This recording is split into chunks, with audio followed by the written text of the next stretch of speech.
సుఖవాస్ హరిబాబుని మాట్లాడుతున్నాను. ఈరోజు మన తోటలో కలివి నారు పోస్తున్నాను. చూడండి, ఇదంతా ముందు చూడండి, ఈ విధంగా ముందు మడి తయారు చేసుకున్నాను. కానీ వాళ్ళు అనుకోకుండా పెద్ద రాత్రి వాన, తెల్లవారుజామున వాన అంట. సిటీలో లేదు, ఇక్కడ పడింది వాన. అయినా సరే ముందుకేసి విత్తనం తీసేసి ముందు విత్తనం చల్లాను. వేప చెక్క కోసిన రంప పొట్టులో కలిపేసి విత్తనం చల్లాను. ఆ తర్వాత విత్తనం తీసిన పిట్టు ఉంది కదా, అది కూడా చల్లేసేస్తున్నాను అనమాట. ఇది చూడండి, ఈ విధంగా ఉంటుంది అనమాట. ఈ విధంగా చూడండి, ఇదంతా ఇదంతా ఇంకా దీంట్లో కూడా ఏమన్నా విత్తనం ఉంటుందేమో అని చెప్పి ఈ విధంగా చల్లుకుంటూ వస్తున్నాను. ఇంకా చల్లమ్మా, ఇదంతా చల్లండి. నువ్వు కూడా చల్లమ్మా, నువ్వు కూడా చల్లేసి ఏమవుతుంది? అలటుగా చల్ల, అలటుగా అటు కాదు, యూరియా వేసినట్టు అది ముద్దలు పడకుండా చక్కగా పలుచగా చడాలి. కొద్దిగా తీసుకో అవసరం అయితే అది ఆ విధంగా చల్లాలి. ఈ విధంగా చేస్తే ఏంటంటే, నేను పాకెట్లో 25,000 పెట్టాను. 30,000 పెట్టాను. అది కాక ఇది ఒక మాడిగా నారు ఎట్టబోస్తాం మనం, కరిగట్టు ఎట్ట కడతాం, కరిగట్టు కట్టేటట్టుగా నువ్వు తీసుకున్నాను. కరిగట్టు కట్టేటట్టు కొంచెం అవగడ చూసా అడుగు. ఆ కరిగట్టు కట్టినట్టు ఈ విధంగా కట్టేసి నారుమడి పోసి వరి నారు పడిపోతాం కదా, ఆ విధంగా కూడా ట్రై చేద్దామని చెప్పేసి ఈ ఏడు ఇది పెట్టాను అనమాట. 25,000 ఏమన్నా పాకెట్లో పెట్టాను, ఇంకో 25,000 ఇదిగో ఈ విధంగా ఈ మడిలో పెట్టేసేసి రేపు మొలిసిన తర్వాత దాన్ని ఇది చేస్తామన్నమాట. కానీ చాలా బాగా తయారు చేసామండి దీంట్లో ఈ మట్టిలో ఏది ఘనజీవామృతం కలిపాను, ద్రవజీవామృతం కలిపాను, ఈ వేప చెక్క కోసిన తర్వాత రంప పొట్టు కలిపాను. ఇవన్నీ కలిపి విత్తనానికి చుట్టేసేసి అది బాగా చల్లేసాను అనమాట. ఈ విధంగా అనమాట. ఇది విత్తనం తీసిన పిట్ అండి, కానీ ఏమన్నా విత్తనం ఉండదని చల్లుతున్నాను. ఇది కూడా బలం. ఎప్పుడైనా సరే కాయ కానీ ఎప్పుడు కాయలో వచ్చే పిట్టు బయట పారేయకూడదు. మనం తిన్న పళ్ళు ఏమైనా కుళ్ళిపోయినా కూడా చెట్టు చుట్టూ తీసుకోవాలి. చాలా చెట్టుకు బలం అన్నమాట. అందుకని బయట మేము విత్తనం తీసిన పిట్టు ఉంటుంది కదా, అది కూడా మేము చెలను జల్లెకి చేసేస్తున్నాం. చూడండి, చలితే ఏమైందంటే అది నేలకు బలం అవుతుంది. ఒకటి పొరపాటున ఏమైనా దీంట్లో విత్తనాలు ఉన్నా కూడా చక్కగా ములిసి వస్తాయి అనమాట. అందుకోసం వేస్ట్ కాకుండా ఉండేటట్టుగా ఇది ఈ విధంగా నార్మల్గా వచ్చాయి.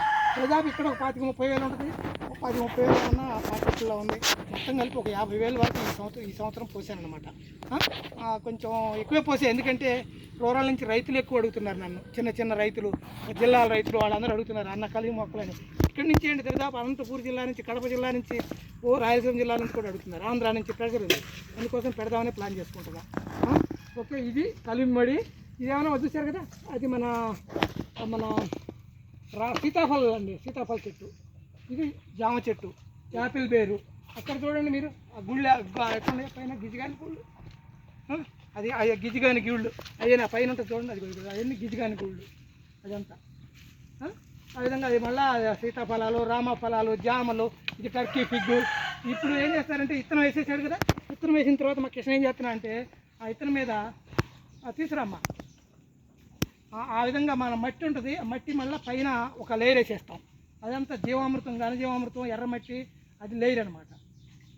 అది వేసేసుకుని చక్కగా ఒక 1/2 ఇంచ్ కోటేసేస్తాం అనమాట. అట్లా అది విత్తనం మునిగేటట్టు వేస్తాం అనమాట. వేస్తే ఏమైందంటే మోటిగా ఎక్కువ వస్తుంది మంచిగా.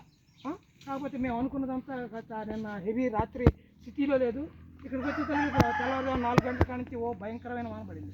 పడేసరికి మనం అనుకున్నదంతా పోయింది. అందుకోసం అయితే ఏంటి అని చెప్పి పోసేద్దాం ఎట్లయినా సరే అని చెప్పి వాళ్ళు పోసేస్తాం. కాకపోతే అది ఒక 25,000, ఇది ఒక 10-30,000 అవుతుంది అనమాట. కరిగట్లాగా పోస్తున్నాను. ఫస్ట్ టైం ఇది ఒక ప్రయోగం. ఎప్పుడు నేను ఈ విధంగా పోయలేదు, ఫస్ట్ టైం అనమాట. ఈ విధంగా పలుచగా ఎక్కువ మందం పడకుండా అట్లా ఒక 1/2 ఇంచ్ కనుక దాన్ని మూసేసేట్టు కనుక పోస్తే మోటికి ఈజీగా వచ్చింది అనమాట. తర్వాత 1 అంగుళం 2 అంగుళాలు వచ్చిన తర్వాత దీన్ని ప్యాకెట్లో తీసేసి మళ్ళీ మార్చుకోవచ్చు. ఎందుకంటే విత్తనం అయిపోతే దొరకదు. ఇప్పుడు విత్తనం అయిపోయింది, ఇక లేదు, ఇక విత్తనం మాకు అయిపోయింది. చుట్టూ అంతా పండు వచ్చేసింది, కాయ విత్తనం అయిపోయింది. కాబట్టి ఉన్న విత్తనాన్ని మేము సద్వినియోగం చేసుకోవాలంటే ఇప్పుడు ప్యాకెట్లు పెట్టడానికి 10-15 రోజులు టైం పట్టింది. అప్పుడు దాకా విత్తనం ఉండదు. అందుకోసం ఏం చేసామంటే ఒక తెలివిగా ఇక్కడ కరగట్లాగా చేసుకుని విత్తనం పోసేసుకున్నాం. దాదాపు ఈ సంవత్సరం 40-50 పైన ఉంటుందండి మొక్క. రైతులకే ఇద్దామని ప్లానింగ్.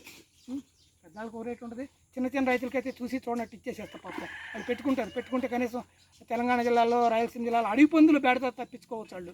అందుకోసం ఏదో ఒకటి చూసి చూడనట్టు ఇచ్చేసేయమని మా కుర్రోళ్ళకి కూడా చెప్పేసాను నేను. ఎంతో కొంత మిగతా పెద్ద రైతుల దగ్గర తీసుకున్నంత తీసుకోవద్దు, చిన్న రైతులకు ఏదో ఒకటి చేసి తీసుకోమని చెప్పాను. వచ్చి మీరు తీసుకెళ్ళండి మా కుర్రోళ్ళ దగ్గర, మా కిషన్ దగ్గర, రెడ్డి దగ్గర, వాళ్ళ దగ్గర తీసుకెళ్ళండి. ఆ విధంగా మొత్తం చేసుకోవచ్చు. చూడండి ఎంత బాగుంది, చూడండి ప్రకృతి, చూడండి అటు పక్క వెళ్ళండి ఎంత బాగుంది చూడండి. పిచ్చి గూళ్ళు ఎంత బాగున్నాయి చూడు, జూమ్లోకి వెళ్తే కనపడుతున్నాను, అంత మంచిగా ఉన్నాయి చూడండి, ఫస్ట్ క్లాస్గా ఉంది. ఓకేనండి, ఇదంతా ఇదే అన్నమాట. ఈ కింద స్టార్ ఫ్రూట్ చెట్టు, యాపిల్ వేరు, ఏమన్నా ఇది మన కోస్టల్ ఫ్రూట్స్ అని ఆర్నమెంట్ ప్లాంట్. దాంట్లో అందుకుంది సారా, అది తెల్ల, అది మన శంఖపుష్పి. చెప్పే కదా వస్తున్నారండి రెడ్డి గారు పిల్లలకి పెట్టమంటాడు, పెడితేనేంట తెల్ల పూలు రోజుకు 2-3 తింటే మంచి తిరిగి వచ్చిందంట పిల్లలకి. కాబట్టి బాగా మంచిది. కాబట్టి ఈ విధంగా మేము నాలుగు పోసేసాము. మంచి ఇవాళ బాగా ఉమ్మదంగా ఉంది, బాగా ఇవాళ మళ్ళీ ఎక్కువ రైన్ కూడా పడవచ్చు అనమాట.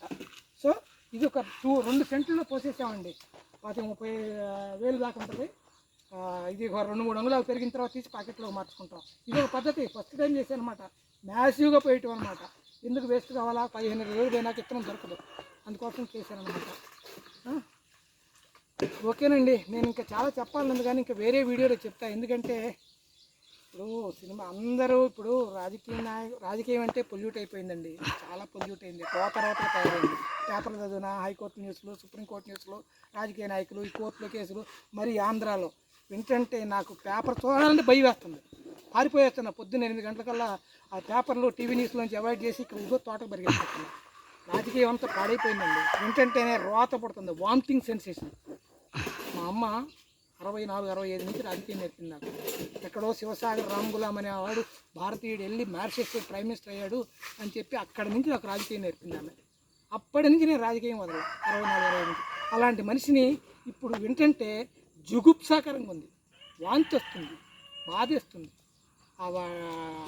హైకోర్టు జడ్జిమెంట్లు, సుప్రీంకోర్టులు, ఈ కేసులు, పాడు, ఈ టీవీల్లో కూర్చుని ఒకరికొకరు విమర్శలు, కులాల వారీగా, మతాల వారీగా విడిపోయి దారుణంతో పిచ్చితనంగా తయారైంది.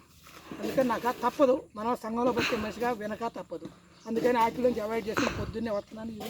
మా కుర్రాళ్ళు, ఆవులు, కోళ్ళు ఇంట్లో పడి ఎడబడి బతుకుతున్నాను. ఇంకా వీళ్ళు ఇది అయిపోయింది. ఇంకా మీరు ఆ సినిమా ఆర్టిస్టులు, హీరోలు ఉన్నారండి, మీరందరూ కూడా సామాజిక బాధ్యతగా తీసుకోవాలి సార్. సామాజిక బాధ్యతగా మీరు తీసుకోవాలి. ఎందుకంటే మీరు ఇంతకాలం కరోనా ముందంటే ఏదో ఏం చేసినా అయిపోయింది, మీరు హీరోయిజం అంతా బాగుంది. కరోనా వచ్చిన తర్వాత మీరు చూశారు కదా, ప్రపంచం అంతా ఈక్వల్ అయిపోయిందండి. అమెరికా, చిన్న దేశాలు అంతా ఈక్వల్ అయిపోయింది, అగ్రదేశం అంతా పోయింది. అందరూ మూతి గుడ్డలు కట్టుకు తిరిగే సామాన్యమైన స్టేజ్కి వచ్చేసింది. అగ్రరాజ్యాల్లో, చిన్న దేశాల్లో అభివృద్ధి అంతా ఒక దగ్గరికి కరోనా మనిషిని ఏకం చేస్తుంది. కాబట్టి సినిమా హీరోలంతా మీరు వ్యవసాయం గురించి ఆలోచించండి.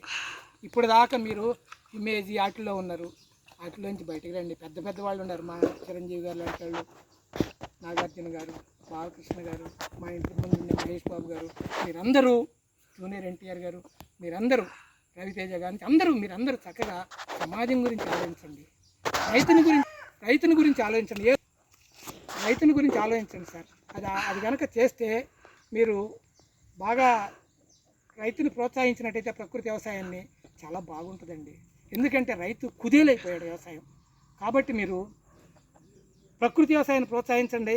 మీరు చిన్న అడ్వర్టైజ్మెంట్లు, ఏ అడ్వర్టైజ్మెంట్లు 10, 30, 40 సెకండ్ అడ్వర్టైజ్మెంట్లు చెప్తూ ఉంటారు. కూల్ డ్రింకులు తాగమని, కోకోకోలు తాగమని, థమ్సప్లు తాగమని. అవి బంద్ చేయండి సార్, అవి విషాలు సార్.